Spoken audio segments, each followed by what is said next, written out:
কেন ওই মিথ্যাচার? আমরা আহলুল হাদিস, আমরা একদম প্রথম থেকে আছি, আপনাকে শোনান তিরমিজি থেকে স্পষ্ট দেখিয়ে দিলাম। আর 3 নম্বর এখানে আর একটা পয়েন্ট, এখন আমাদের একটা আক্কেলি জবাব আছে। কি জবাব? যেহেতু অভিযোগ আছে আমাদের প্রতি যে আমরা নাকি ইহুদি খ্রিস্টানের দালাল, এবার সত্য উন্মোচন আসলে কারা ইহুদি খ্রিস্টানের দালাল? আমরা বা এটা তো আমাদের দাবি যে আমরা না। তার প্রমাণ আমি কিন্তু প্রথমে করেছি যে না, প্রথম থেকেই এই আহলুল হাদিসটা আছে, আমি কিন্তু খণ্ডন করে এসেছি। এখন তাহলে হতে পারে যে কারা আহলুল হাদিস, মানে স্যার কারা ইংরেজ খ্রিস্টানদের জামানাতে পয়দা হয়েছে। এবার আমার আক্কেলের জবাব হচ্ছে এটা, যারা বর্তমান ভারত, বাংলাদেশ, পাকিস্তানে যারা দেওবন্দি এবং বেরলভী ফিরকার অনুসারী, তারাই হচ্ছে ইহুদি খ্রিস্টানরা যখন ভারতবর্ষকে, অখণ্ড ভারতবর্ষকে, উপমহাদেশকে দখল করেছিল, সেই সময়তে তারা পয়দা, একদম ইজমা দ্বারা প্রমাণিত দলিল। ভাই বেরলভী ফিরকা যেটা প্রতিষ্ঠিত আছে, কেন আছে? আহমেদ রেজা খান বেরলভীর নাম অনুসারে তো।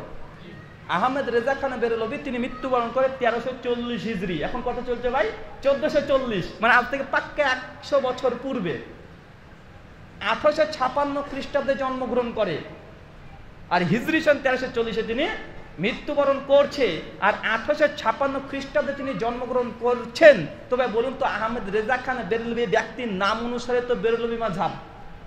এখন বলুন তো, এই ব্যক্তির পূর্বে পৃথিবীতে কোনো ব্যক্তি বেরলভী বলে দাবি করত? তাদের নামে কোনো মাদ্রাসা ছিল? তাদের কোনো কোরআনের ব্যাখ্যা গ্রন্থ মানে তাফসীর ছিল? তাদের কোনো হাদিসের গ্রন্থ ছিল? তাদের নামে কোনো মাদ্রাসা ছিল? আরে মাদ্রাসা তো দূরের কথা, পায়খানা ঘর ছিল তাদের নামে। আহমেদ রেজা খান বেরলভীর পূর্বে পৃথিবীতে বেরলভী বলে পৃথিবীর জমিয়ে কোনো ফিরকা মাযহাব ছিল? যে ছিল না। আর 1856 খ্রিস্টাব্দে তিনি জন্মগ্রহণ করছেন। বা বলুন তো, এটা ইংরেজের জামানা কি জামানা নয়? তো ইংরেজ জামানাতে কারা পয়দা হলো? কথা বুঝতে পারলেন? ঠিক একইভাবে দারুল উলুম দেওবন্দ প্রতিষ্ঠিত হচ্ছে 1867 খ্রিস্টাব্দে। এবার তাদেরকে প্রশ্ন করেন, আমাদেরকে যে বলছে যে আমরা ইহুদি খ্রিস্টানের দালাল, তাদের জামানাতে আমাদের পয়দা, তার আগে আমাদের অস্তিত্ব ছিল না। তো তোমরা যারা দেওবন্দি বলছে আলাল হক, তারা আহলে হক, তো প্রশ্ন আমাদের এটা 1867-তে তোমাদের ভিত্তি স্থাপন করা হচ্ছে। তার পূর্বে পৃথিবীতে কোনো মানুষ দেওবন্দি বলে পরিচয় দিত? ভাই দিত? তাদের নামে কোনো মাদ্রাসা ছিল? কোনো মসজিদ ছিল? কোনো কোরআনের তাফসীর ছিল? পৃথিবীর জমিনে দেওবন্দিদের কোনো খেদমত ছিল ইসলামকে নিয়ে? যে ছিল না। বোঝা গেল 1867 খ্রিস্টাব্দেও একদম পরিষ্কার এটা ইংরেজের জামানা। ইংরেজদের অখণ্ড ভারতবর্ষকে তারা ক্ষমতায় ছিল তারাই। ভাই বলুন তো, তাহলে দেওবন্দির এই ফিরকাটা কখন সৃষ্টি হয়েছে? কাদের সময় বলেন তো ভাই? ভয় পাচ্ছেন? আরে ভাই এটা স্পষ্ট। দারুল উলুম দেওবন্দে যাবেন, দেবে লেখা আছে প্রতিষ্ঠাগত 1867। ভাই তাদের জন্ম, তারা যখন জন্মগ্রহণ করছে, বাপ যেমন জন্ম তারিখটা লিখে রাখে এখন, ঠিক ওইভাবে তাদের প্রতিষ্ঠান একদম কত সালে প্রতিষ্ঠিত হয়েছে সেটা লিখে রেখেছে 1867। আর সময়টা যে ইংরেজদের পিরিয়ড, বা এটা নিয়ে কোনো সন্দেহ আছে নাকি?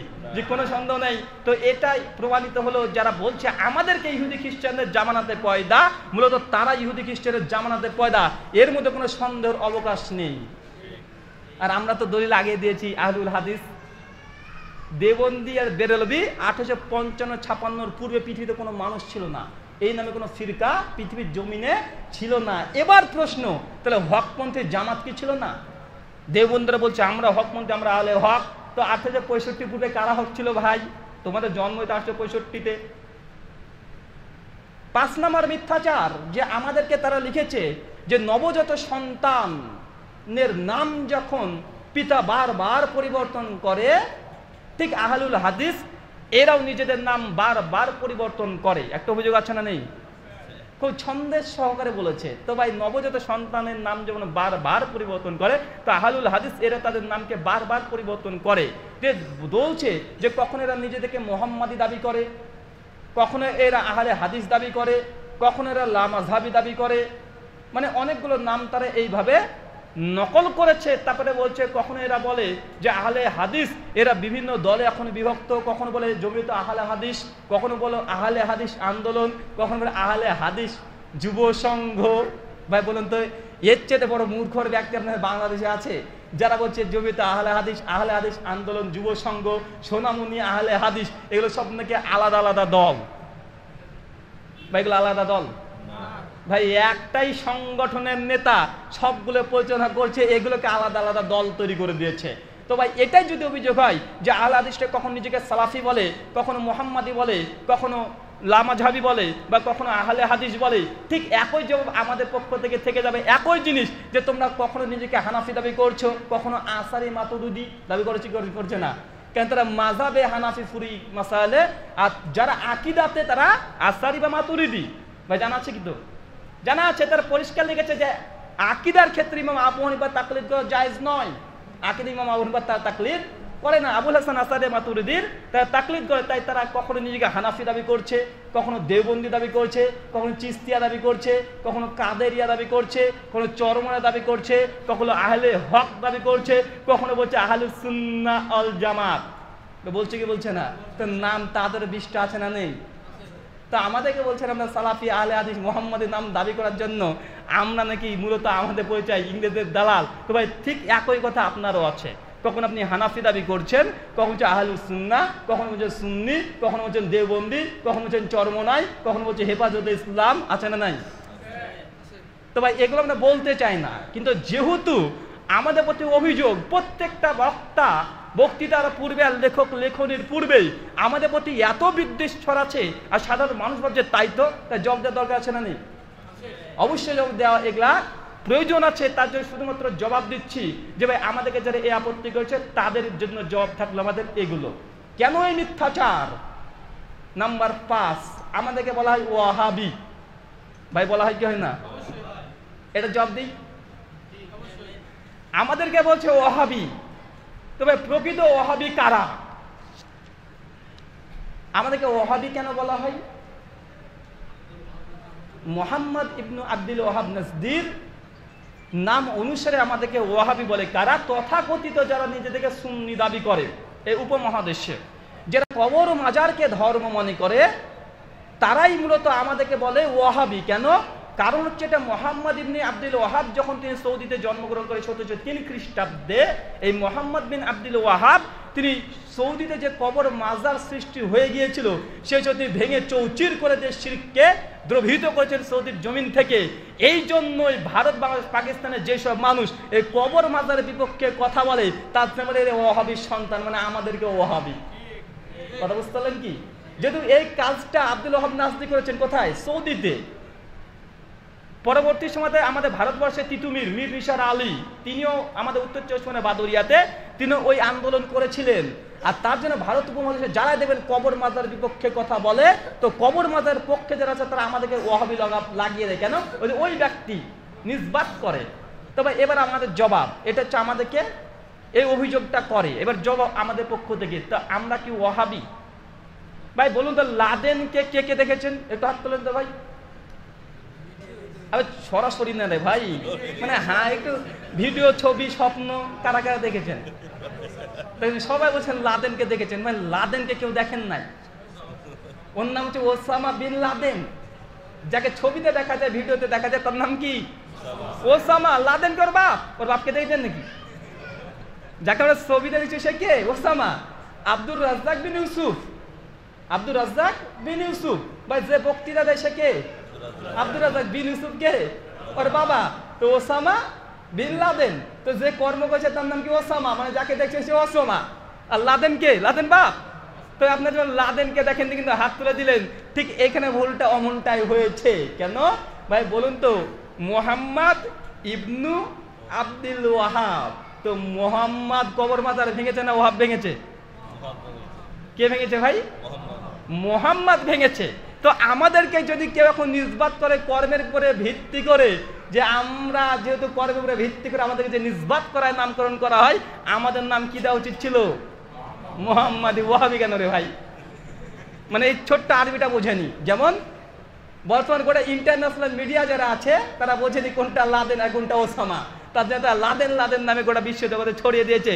ঠিক এই সব তথাকথিত সুন্নি আমাদেরকে বলছে ওয়াহাবি, কিন্তু আমাদের আসলে ওয়াহাবি তাদের যদি উসুল ধরে নি, তাদের উসুল যে কাজের উপরে ভিত্তি করে নিসবাত করা, তবে আমাদের নাম দেওয়া উচিত ছিল কি? মুহাম্মাদি। যদি আমরা এই মুহাম্মাদিতে আমরা বিশ্বস্ত নয়, বিশ্বাসী নয়, মুহাম্মদ ইবনে আব্দুল ওয়াহাবের নাম অনুসারে যদি মুহাম্মাদি বলা হয়, আমরা নিজেদেরকে পরিচয় দিই না। যদি বিশ্বনবীর নাম অনুসারে হয়, জি রাজি আছে। বুঝেন নাই? তখন কিন্তু এই ব্যক্তির নাম অনুসারে যদি মোহাম্মদী বলা হয় আমরা মানি না, কিন্তু তাদের অসুল অনুসারে আমাদেরকে নাম দেওয়া উচিত ছিল কি মুহাম্মাদি। তার মানে বোঝা গেল যে আমরা তাদের নাম দেওয়াটাই ভুল। কেন? মুহাম্মদ সে কবর মাজার ভেঙেছে, তার নাম দেওয়ার দরকার ছিল আব্দুল ওয়াহাব। তো বাপ রে ভাই, বাপ তো কাজ করেনি। আরে তাজ্জব হবেন, মুহাম্মদ ইবনে আব্দুল ওয়াহাবের জীবনী পড়েন, মুহাম্মদ ইবনে আব্দুল ওয়াহাবের জীবনী পড়েন।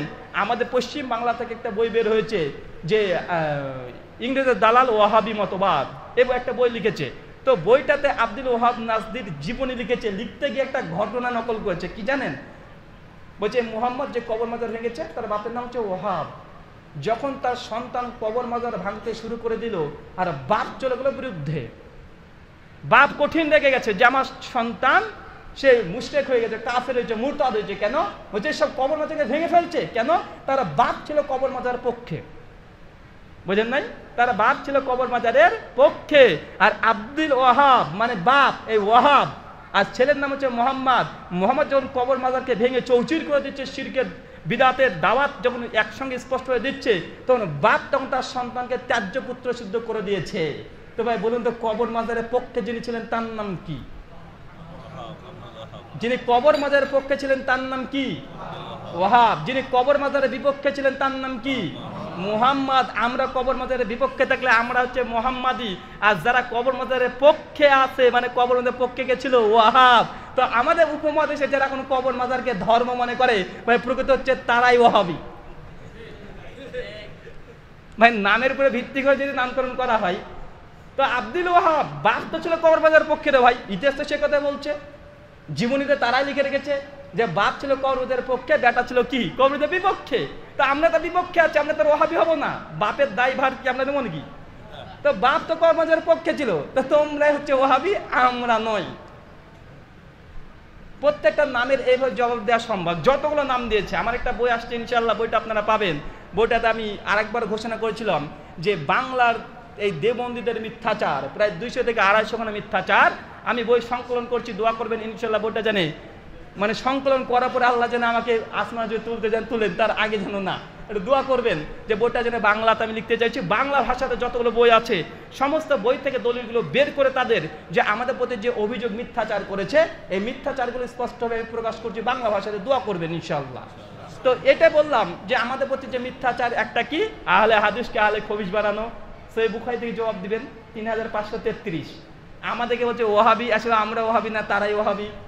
আমাদেরকে বলছে ইংরেজের দালাল, আসলে আমরা ইংরেজের দালাল না, তারা ইংরেজের দালাল। তারা ইংরেজ জামানায় পয়দা হয়েছে, ইংরেজের জামানায় পূর্বে তাদের পৃথিবীতে কোনো অস্তিত্বই ছিল না। কথা বলছেন নাই? এবার শেষ একটা মাসালাগত বিষয়, এগুলো আমাদের নামের প্রতি আপত্তি।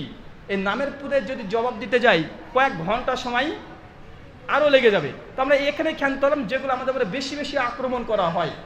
আরও যদি বেশ কিছু আক্রমণ জনিত কোনো যদি কথা থাকে, প্রশ্ন উত্তর আপনারা শেয়ার করতে পারেন ইনশাআল্লাহ। সেই সময়তে কিছুটা হলেও জবাব দেওয়ার চেষ্টা করব।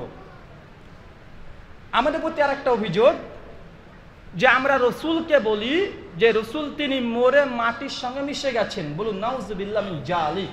বা আমরা এই কথা বলেছি? আমরা নাকি এই আকীদায় বিশ্বাসী যে আমরা নাকি এ দাবি করি যে বিশ্বনবী মারা গিয়ে কবরে মাটির সঙ্গে মিশে গেছেন। নাউজুবিল্লাহ মিন জালিক। আবু দাউদের 1026-51 নম্বর হাদিস স্পষ্ট যে আল্লাহ রাসূল বলেছেন যে নবীদের শরীরকে মাটি কখনো হজম করতে পারে না। আবু দাউদের হাদিসটা ভাই, আমরা আহলুল হাদিস, হাদিস আমাদের ফতোয়ার গ্রন্থ, বুঝেন নাই? হাদিস স্পষ্ট আল্লাহ রাসূল বলছে যে এই শরীরকে, নবীদের শরীরকে কখনো হজম করতে পারে না, মাটিকে সেই শক্তি দেওয়া হয়নি। তবে আমরা বিশ্বাস করি রাসূলদের শরীরকে আল্লাহ সুবহানাহু ওয়া তাআলা কখনো মাটিকে দিয়ে ভক্ষণ করে দিয়ে উড়িয়ে দিতে পারবে না। কিন্তু আমাদের প্রতি মিথ্যাচার করছে কি করছে না? কেন ওই মিথ্যাচার? আমরা কোথায় লিখেছি যে রাসূলের শরীরকে একদম কবরের সঙ্গে মিশে গেছে? ওই তাকবিয়াতুল ইমান থেকে দিয়েছে, বা ওটা নিয়ে তো অনেক ইখতিলাফ আছে। দেওবন্দীরা তাকবিয়াতুল ইমান ছাপিয়েছে, বেরলভীরা ছাপিয়েছে, ভালো করে দেখবেন। অন্য একদিন আমি আলোচনা করবো তাকবিয়াতুল ইমান এই গ্রন্থ সম্পর্কে, যে আসলে কথাটা কি ওখানে ওইভাবে ছিল না কিভাবে ছিল। 2 নম্বর পয়েন্ট, যে রাসূলের শরীরকে আসলে কবরে মিশে গেছে, এটাকে আমাদের আকীদা? উত্তর না।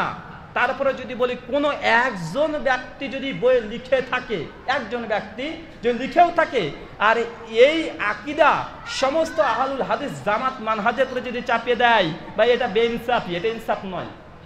এটা ইনসাফ নাকি? কিছুদিন আগে দেবন্দের একজন ছাত্র নয়, একজন মুহাদ্দিস বলতে পারেন, এই যে কি যেন নাম, আব্দুল্লাহ মাসুদ, নাস্তিক হয়ে গেল, আছে না নেই? এখন কি গোটা দেবন্দি জামাতকে বলবেন কি এরা নাস্তিক? তা আমাদের মধ্যে যদি কি একজন ভুল ফতোয়া দিয়ে দেয়, এদের মানহাজে আহলুল হাদিস যারা আছে বাংলাদেশে যত কোটি আছে, ভারতবর্ষে যত কোটি আছে, তাদের উপরে যদি আপত্তি করেন, তা আমরা আপনাদেরকে নাস্তিক বলতে পারি কেন? আপনাদের মধ্যে থেকে নাস্তিক বের হয়েছে। কিছুদিন আগে একজন দেওবন্দ থেকে ফারাগাত করেছে একজন মসজিদের ইমাম, ইয়াবা নিয়ে ধরা পড়েছিল ভাই, সোশ্যাল মিডিয়ায় খবরটা ভাইরাল হয়েছিল ভাই। তাহলে মানে আমরা বলবো নাকি দেওবন্দের ইয়াবার ব্যবসা করে? বলবো নাকি? জি না ভাই। একজন ব্যক্তির কোনো ফতোয়া বা তার ব্যক্তিগত কোনো আমল যদি সে ত্রুটি বিচ্যুতি করে, সেটা তার ব্যাপার। আমরা সমস্ত আহলুল হাদিসকে আমরা এই আকীদা গ্রহণ করি? যে গ্রহণ করি না। কেন আমাদের উপরে এই মিথ্যাচার যে আমরা এটা মনে করি? দলিল নম্বর 2, আসলে কারা মনে করে যে রাসূলের শরীরকে একদম পচে গেছে মাটির সঙ্গে? ভাই আমি বলতে পারি 2 মাযহাব থেকে বলতে পারি, একটা দেওবন্দ একটা বেরলভী, দুজনের কিতাবে লেখা আছে। কি লেখা আছে? লুৎফর রহমান ফারাজি, নাম শোনেন নাই? তার একটা বই আছে ওলমায়ে দেওবন্দ আপত্তি খণ্ডন, 382 থেকে 388 পৃষ্ঠা পড়বেন। ওইখানে একটা জবাব দিচ্ছেন, ভালো করে শোনেন। কি জবাব জানেন? আশরাফ আলী থানভীর এক মুরিদ আশরাফ আলী থানভীকে সে বলছে যে গত রাত্রির একটা ঘটনা ঘটে গেছে। কি? তো আমি যখন ঘুমন্ত অবস্থায় ছিলাম সেই সময় আমি কালেমা পড়তে যাচ্ছিলাম, লা ইলাহা ইল্লাল্লাহ মুহাম্মাদুর রাসূলুল্লাহ কালেমা পড়তে যাচ্ছিলাম, তো বারবার আমি ভুল করছিলাম। ভুলটা কি? লা ইলাহা ইল্লাল্লাহ আশরাফ আলী রাসূলুল্লাহ, বলুন নাউযুবিল্লাহ মিন জালিক। স্বপ্নের মধ্যে তিনি পাঠ করছেন, তখন মুরিদ নিজে বলছে, দেখবেন এই বক্তৃতা লা ইলাহা ইল্লাল্লাহ মুহাম্মাদুর আশরাফ আলী রাসূলুল্লাহ, আমি স্ক্রিনশট সহ ইউটিউবে আমার বক্তৃতাটা আছে, দেখে নেবেন স্ক্রিনশট সহ।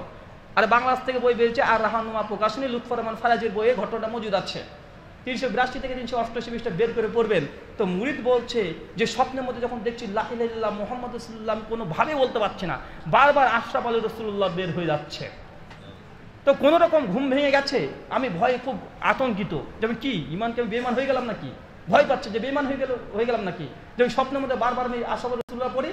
তো সচেতন ঘুম থেকে উঠে তখন বলছে যে কি করা যায়, তো এটা কাফরা স্বরূপ যেহেতু ভুল করেছি, তো রাসূলের প্রতি একবার দুরূদ পড়ে দিই। তখন আল্লাহুম্মা সাল্লি আলা সাইয়্যিদিনা মাওলানা আশরাফ আলী রাসূলুল্লাহ আবারও বলছে। এটা জীবন্ত অবস্থায়, এটা ঘুমন্ত অবস্থায় নয়। তিনি বলছেন যে ঘুম ভেঙে গেল, ঘুম ভাঙার পরে আমি কাফরা স্বরূপ দুরূদ পড়তে যাইছিলাম, এবার ঘুম থেকে উঠেও বেটা আশরাফ আলী রাসূলুল্লাহ দুরূদেও পড়ছে। চিন্তা করেছেন? এটা আশরাফের আল ইমদাদ 39 পৃষ্ঠা মূল উর্দু, যেটা আশরাফ আলী থানভী যে সময়তে প্রবন্ধ লিখত, ওই আল ইমদাদে এখন পর্যন্ত মজুদ আছে। আর লুৎফর রহমান ফারাজি ঘটনাকে মানে তিনি নিয়ে এসে তিনি জবাব দিতে চেয়েছেন। কেন জানেন? আর একটা ছোট্ট হাসির কথা শোনেন।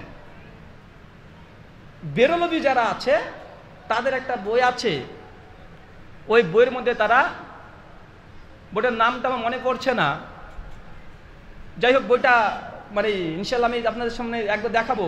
ওই বইটার মধ্যে তারা লিখে রেখেছে যে লা ইলাহা ইল্লাল্লাহ শিবলি রাসূলুল্লাহ, লা ইলাহা ইল্লাল্লাহ চিশতি রাসূলুল্লাহ, এই দুটো কালেমা লিখে রেখেছে। কারা? এটা বেরলভীরা, মানে ওরা স্বপ্নে দেখেছিল এই ঘটনা। চিশতি রাসূলুল্লাহ, শিবলি রাসূলুল্লাহ দুটো কালেমা মজুদ আছে। তো যখন দুটো কালেমা মজুদ আছে, তখন বেরলভীরা দেওবন্দীরা অভিযোগ করেছে তোমাদের কিতাবে তো লেখা আছে লা ইলাহা ইল্লাল্লাহ চিশতি রাসূলুল্লাহ, আর বেরলভীরা তখন তোদের কিতাবে আছে লা ইলাহা ইল্লাল্লাহ আশরাফ আলী রাসূলুল্লাহ। মানে দুজন মারামারি।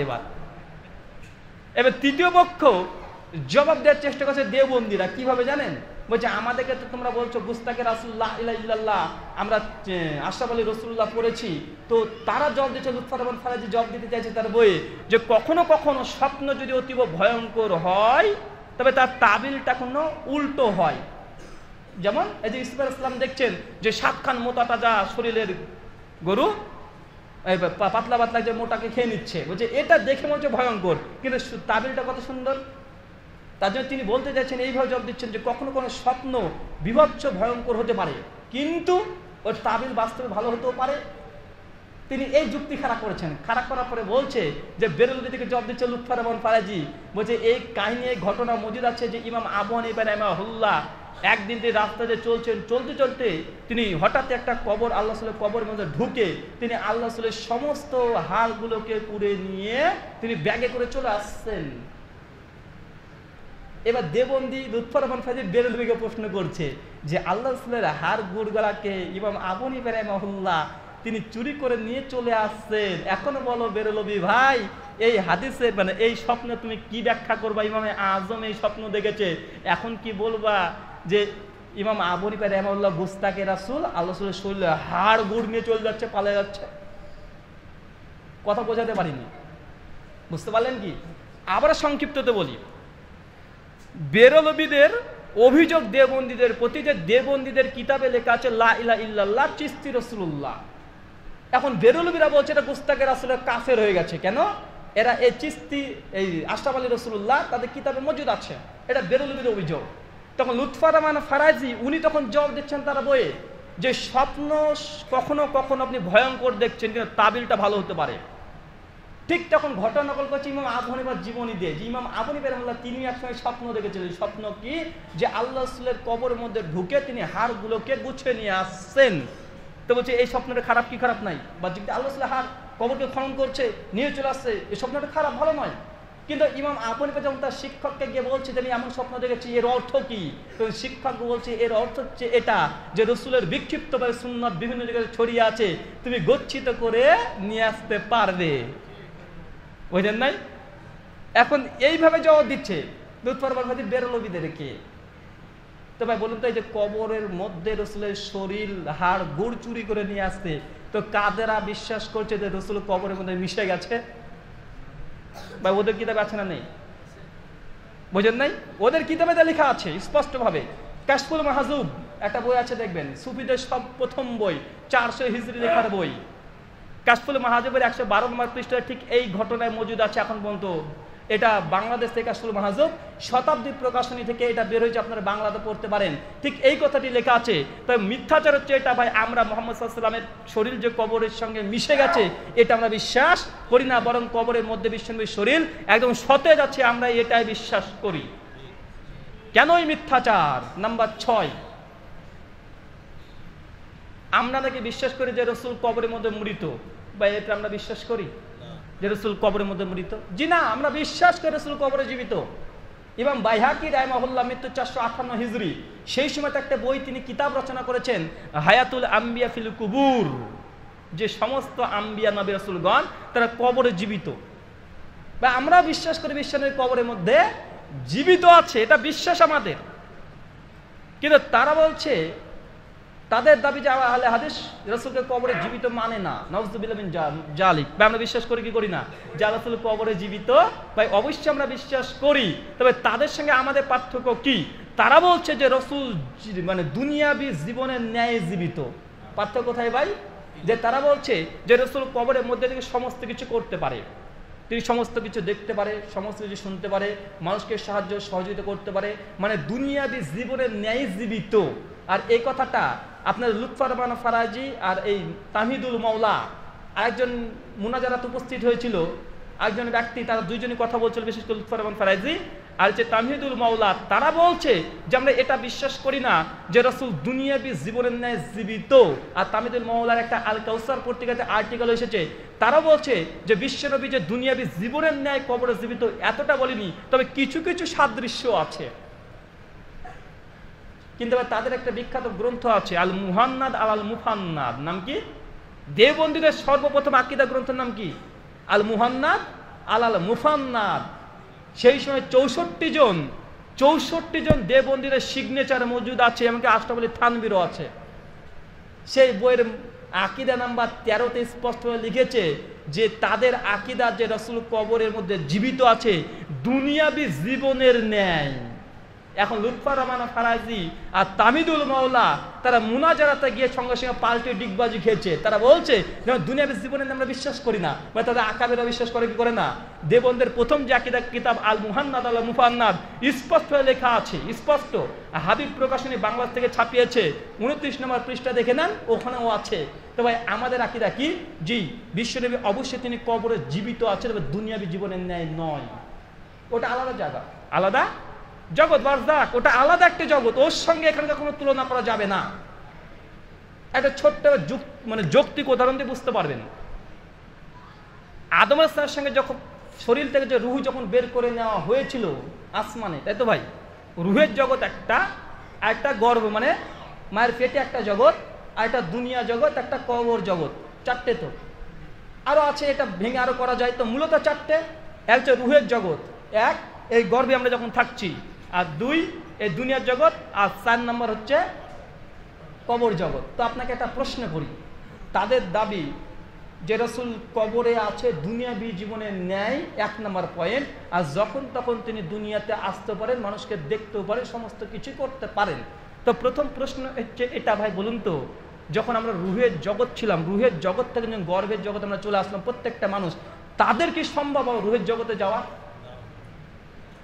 সম্ভব নয়। একটা জগৎ থেকে যখন প্রত্যাবর্তন করছে গর্ভে চলে এসেছেন, আর সম্ভব নয় যে আপনি পেছনের জগতে আবার যাবেন। কোনো ব্যক্তি যে গর্ভ থেকে দুনিয়াবী জীবনে যদি চলে আসে, এই জগতে চলে আসে, আর কি সম্ভব আবার গর্ভে যাওয়া, আগের স্থানে যাওয়া? সম্ভব নয়। ঠিক একইভাবে এই দুনিয়াবী জীবন ত্যাগ করে কেউ যদি কবর জগতে চলে যায়, ভাই বলুন তো, তারপরে আবার দুনিয়ার জীবনে আসা সম্ভব?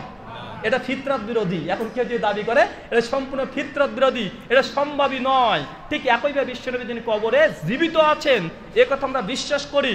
বিশ্বনবীকে কেউ যদি সালাম তথা দুরূদ পাঠ করে, ফেরেশতার মাধ্যমে বিশ্বনবীর কাছে পৌঁছানো হয়। স্পষ্ট সুনান আবু দাউদ হাদিস দ্বারা প্রমাণিত 1026 নম্বর হাদিস, যে বিশ্বনবীর কাছে পৌঁছানো হয়। ভাই আমরা বিশ্বাস করি। ভাই কেন এই মিথ্যাচার যে আমরা এটা বিশ্বাস করি না? অবশ্যই বিশ্বাস করি, আমরা বিশ্বাস করি। তবে বারজাকি জীবন এটা অলৌকিক, আপনি ব্যাখ্যা করতে পারবেন না, এটা তাবিল করা সম্ভব নয়। কেন ভাই? দেখেন আল্লাহ যখন মিরাজে গিয়েছিলেন আসমানে, বলছেন ঘুরে এসে তিনি বলছেন যে আমি ওখানে বেলালকে দেখে আসলাম। বেলাল রাদিয়াল্লাহু তাআলা মৃত্যুই বরণ করেনি, তার আগেই জান্নাতে পায়ের আওয়াজ পেয়েছেন। বা ব্যাখ্যা করা সম্ভব? মুসনাদে আবি আলাতে হাদিসটা আছে যদিও যায়িফ, যে সালাত দাঁড়িয়ে আদায় করা। আরেকটা হাদিস আছে আল্লাহ সাল্লাল্লাহু আলাইহি ওয়াসাল্লাম তিনি সমস্ত নবীদেরকে নিয়ে সালাত আদায় করালেন, একটু পর মুসা আলাইহিস সালামকে আবার তৃতীয় আসমানে দেখলেন। ভাই ব্যাখ্যা করা সম্ভব? ভাই বারজাকি জীবনটা সম্পূর্ণ আলাদা, ভিন্ন জগৎ। ওটা দুনিয়াবী জগতের ন্যায় নয়, এটা আলাদা জীবন। যেমন এই গর্ভের জগৎটা আলাদা, রুহের জগৎ আলাদা, দুনিয়ার জগৎ আলাদা, কবর জগৎ আলাদা, একটার সঙ্গে আরেকটা কোনো কানেকশন নাই। ঠিক আমরা এটাই বিশ্বাস করি যে রাসূল কবরে জীবিত, অবশ্যই তিনি জীবিত আছেন। তবে তাদের যে মানে আকীদা যে আল্লাহ রাসূল যা ইচ্ছা তাই করতে পারেন, সেটা আল্লাহ রাসূল নাই। মানে ওলি আউলিয়া তারা হাত বের করে রুটি শুদ্ধ খাওয়াতে পারেন, আছে না ভাই? ভাই আমরা এই সব গেচ্চা কাহিনীর মধ্যে এগুলো তো আমরা অন্তত বিশ্বাস করি না। কেন? আমরা তাহাকিক যদি না হয়, এই মানে এগুলো যে সঠিক যদি খবর যদি আমাদের কাছে না পৌঁছায়, আমরা এটা বিশ্বাস করি না। অথেন্টিক গ্রন্থ যদি না থাকে, এইসব ঘটনা আমরা বিশ্বাস করি না। কথা বুঝতে পারলেন কি? এবার একটা আক্কেলি জবাব, ভাই বলুন তো, আবু জাহেল কবরে জীবিত না মৃত? ভাই বলুন তো, কবরে যখন আপনি মৃত্যুবরণ করেন, আপনি কবরে জীবিত থাকবেন না মৃত অবস্থায় থাকবেন? দেখেন কবরে আপনাকে যখনই রাখবে, মানুষ যখন চলে আসছে, সমাজে ফেরেশতা এসে আপনাকে বসিয়ে দিবে, মান রব্বুকা। মরা মানুষ না জীবিত মানুষকে? বলেন, জীবিত মানুষকে তো প্রশ্ন করবে।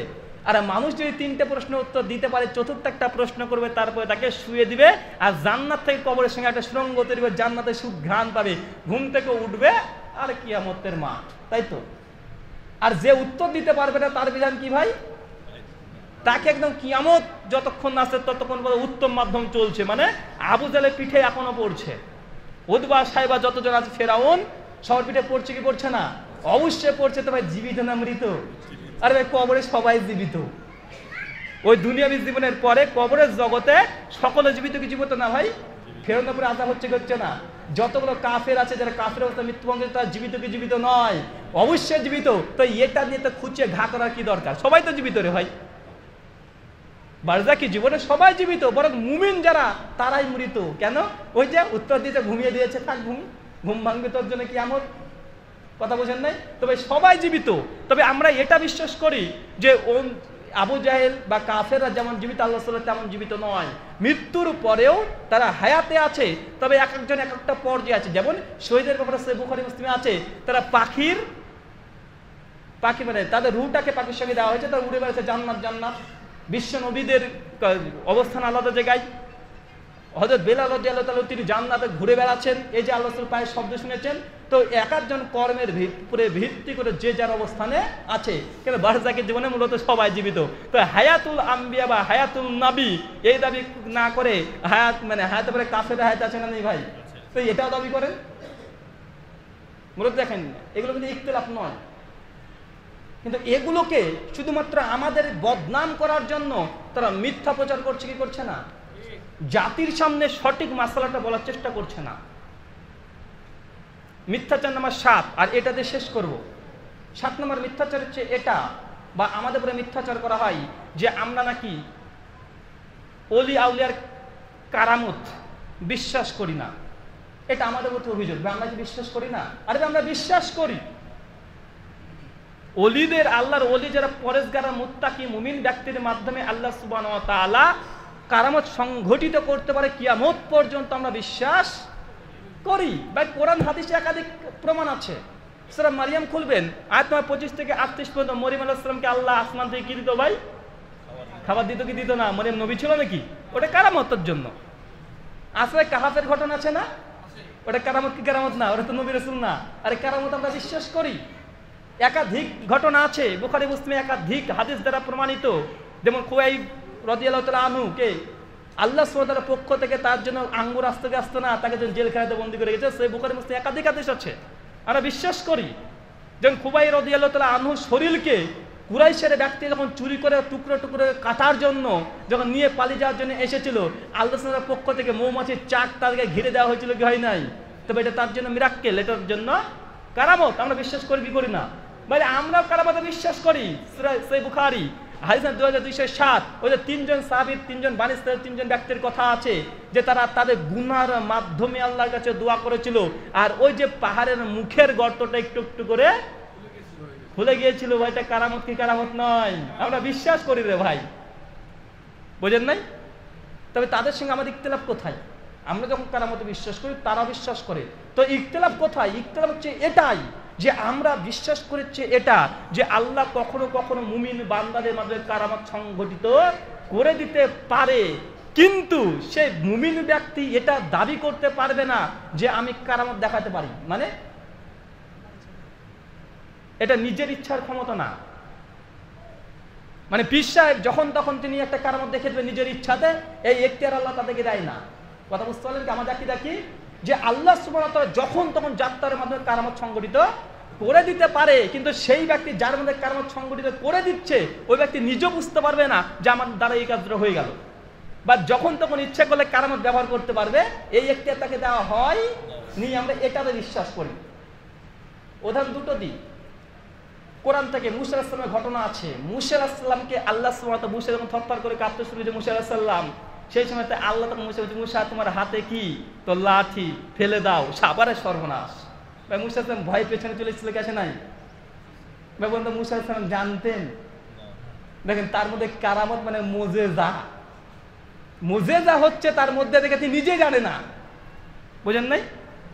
এই আয়াত বা এই ঘটনা প্রমাণ করে যার মাধ্যমে মুজেজা বা কারামত, কারামত শব্দ কোরআন হয়েছে নাই, আয়াত শব্দ ব্যবহার করছে নবীদের জন্য কারামতের জন্য। তো যার মাধ্যমে এই কারামত মানে হয়ে যাবে, সে নিজে জানবে না কখন কি ঘটে গেল, 1 নাম্বার। আর 2 নাম্বার, সে যখন তখন নিজের ইচ্ছে মতো কারামত করতেও পারবে না। তার দলিল দেখেন, ইমাম বাইহাকি রাহিমাহুল্লাহর আল ইতেকাব প্রথম খণ্ডে 167 পৃষ্ঠাতে একটা ঘটনা আছে, আর সহিহ বুখারী 2067 সংক্ষিপ্ত ঘটনা আছে। আল বিদায় নিহায়াত ইমাম ইবনে কাসির রাহিমাহুল্লাহ নিয়ে এসেছেন। তো ওমর বিন খাত্তাব একদিন মসজিদুল নববীতে তিনি জুমার খুতবা দিচ্ছিলেন, আর খুতবা দেওয়ার সময় তিনি চিৎকার মেরে বলছে যে সুরিয়া তুমি পাহাড়ের পেছনে লুকিয়ে যাও। আর এই ব্যক্তি সেই সময়তে তিনি অনেক দূরে, কমপক্ষে 1000 কিলোমিটার দূর, ওই মসজিদ নববী থেকে 1000 কিলোমিটার দূরে যুদ্ধরত অবস্থায় ছিলেন। আর ওমর বিন খাত্তাব জুম্মার মসজিদে মানে খুতবা দেওয়ার অবস্থায় বলছে সিরিয়া তুমি পাহাড়ের নিচে লুকিয়ে পড়ো। আর এই যে ওমর বিন খাত্তাব বলেছে, তার কথাটা ওই সিরিয়া ওই ব্যক্তি ওমর বিন খাত্তাব শুনতে পেয়েছেন, আর সঙ্গে সঙ্গে সেই ব্যক্তি পাহাড়ের নিচে লুকিয়ে গেল। সে আল্লাহ তাআলার পক্ষ থেকে তার উপরে রহম, মানে সে বেঁচে গেল। দেখেন ওমর বিন খাত্তাবের কথা 1000 কিলোমিটার দূর থেকে শুনতে পেয়েছে কে? ওই ব্যক্তি। বা এটা কারামত কি কারামত না? ওমর বিন খাত্তাবের এটা জীবনের কারামত যে তার কথা ওই ব্যক্তি শুনতে পেয়েছে, নিরাপদ হয়েছে। আবার দেখেন এই ঘটনা ঘটছে 23 হিজরিতে। আবার 23 হিজরিতে 27 জিলহজ্জা সম্বন্ধে, জিলহাজ 27 জিলহজ্জা, এই সময় তো ওমর বিন খাত্তাব ফজরের নামাজ পড়ছে। আর এমতো অবস্থাতে আবু লুলু এই ব্যক্তি চাদরের মধ্যে থেকে একটা ছুরি নিয়ে এসেছিল, মানে ছুরি নিয়ে এসেছে। আর ওমর বিন খাত্তাব রাদিয়াল্লাহু তাআলা 23 হিজরিতে দেখেন জিলহিজ্জা মাসে বাদ ফজরের সময়তে এই আবু লুলু তিনি কি নিয়ে এসেছেন, একটা ছুরি নিয়ে এসেছেন। ওমর বিন খাত্তাবকে বারবার নামাজরত অবস্থায় আঘাত করেছেন। ওমর বিন খাত্তাব পড়ে গেছে। অনেকক্ষণ পর যখন তার জ্ঞান চলেছে তখন বলছে কি আবার কি ঘটেছে। ভাই চিন্তা করেন, ওমর বিন খাত্তাব 1000 কিলোমিটার দূরে, তিনি বুঝতে পারলেন এরকম এই ঘটনা হচ্ছে, চিৎকার মেরে বলে তুমি লুকিয়ে পড়ো। অথচ তার পেছনে দেখেন লুকিয়ে আছে কে, আবু লুলু। সে বুঝতে পারলো না। কথা বোঝেন নাই? এই ঘটনা প্রমাণ করে যে কারামত নিজের ইচ্ছে তো হয় না, কখন ঘটে যাবে বান্দা নিজে বুঝতে পারবে না। আবার নিজে ইচ্ছে করে যাবে যখন তখন কারামত দেখাবো। আমরা এই দুটোকে বলি যে এই দুটো প্রমাণিত নয়, কিন্তু আমরা কারামতে বিশ্বাস করি কি করি না? জি, আমরা কারামতে বিশ্বাস করি। ইমাম ইবনু তাইমিয়া রাহিমাহুল্লাহ জন্ম 661, মৃত্যু 728, আল নাবুয়াত এবং কারামতের উপরে দুটো আলাদা গ্রন্থ আছে।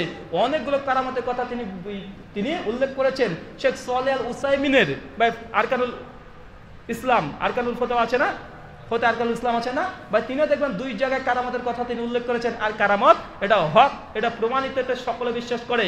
কেন এই মিথ্যাচার?